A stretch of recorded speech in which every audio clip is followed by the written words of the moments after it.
अस्सलाम वालेकुम। देखिए कि ईरान ने दुनिया का सबसे बड़ा टैक्टिकल बैलिस्टिक मिसाइल दुनिया के सामने रख दिया है और इसके पास इतनी कैपेसिटी है कि इजराइल जैसे दुश्मन को तबाह करने की ये 2 मिनट के अंदर सलाहियत रखता है। और खैर आपको ये भी बताने हैं कि जो कुछ फोर्स के कमांडर हैं जिनका नाम इस्माइल काइनी है, उन्होंने ड्रोन्स के हवाले से एक बड़ी ही शानदार बात की है।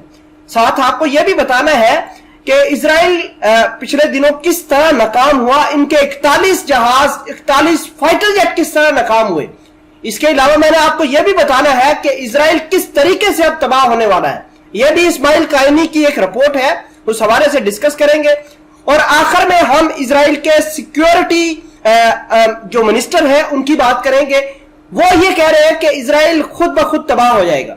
खैर इन तीनों डेवलपमेंट्स के ऊपर हम बारी बारी नजर डालेंगे। सबसे पहले देखिए कि Iran unveils world longest range tactical ballistic missile. जैसा कि मैं पहले दिन से बता रहा हूं कि ईरान के पास दुनिया की सबसे बड़ी मिसाइलों की खेप मौजूद है, जिससे अमेरिका जैसे बड़े मुल्क को तबाह करने की सलाहियत है। उस मिसाइल का नाम है खैबर शिकन। एक और मिसाइल भी इन्होंने शो ऑफ की है जिसका नाम इमाद 3 है।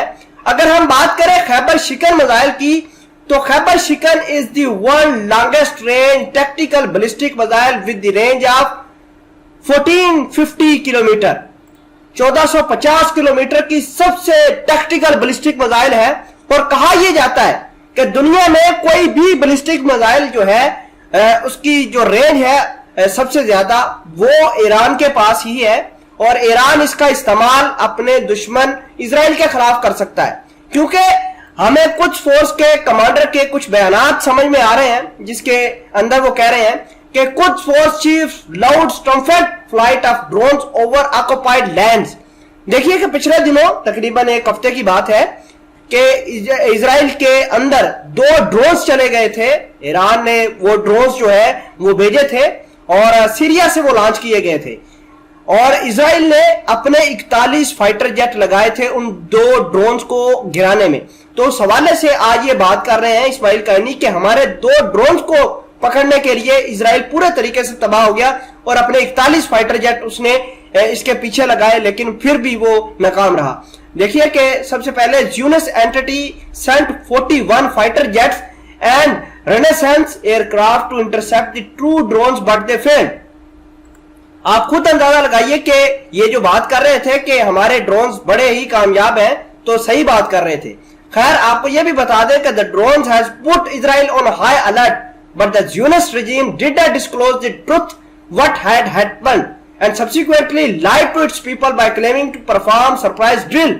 और इजरायली इनको पता ही नहीं चला कि इनके साथ हुआ क्या है और ये अपनी अवाम के साथ झूठ बोलने की कोशिश कर रहे हैं। खैर हम आपको यह भी बता दें कि इस्माइल काइनी एक स्टेटमेंट के अंदर कहते हैं कि इजराइल बहुत जल्द जो है वो दुनिया के नक्शे से खत्म हो जाएगा, क्योंकि ये प्रिपरेशन इस तरीके से कर रहे हैं कि इजराइल की जो टैक्टिकल कैपेसिटीज है उनको तबाह करे गए थे। और इजराइल ने अपने 41 फाइटर जेट लगाए थे उन 2 ड्रोन्स को गिराने में। तो उस हवाले से आज ये बात कर रहे हैं इस्माइल काइनी कि हमारे 2 ड्रोन्स को पकड़ने के लिए इजराइल पूरे तरीके से तबाह हो गया और अपने 41 फाइटर जेट उसने इसके पीछे लगाए, लेकिन फिर भी वो नाकाम रहा। देखिए कि सबसे पहले यूनिस एंटिटी sent 41 fighter jets and reconnaissance aircraft to intercept the two drones but they failed. आप खुद अंदाजा लगाइए कि ये जो बात कर रहे थे कि हमारे ड्रोन्स बड़े ही कामयाब हैं, तो सही बात कर रहे थे। खैर आपको ये भी बता दें कि the drones has put Israel on high alert but the Zionist regime did not disclose the truth what had happened and subsequently lied to its people by claiming to perform surprise drill। और Israeli इनको पता ही नहीं चला कि इनके साथ हुआ क्या है और ये अपनी अवाम के साथ झूठ बोलने की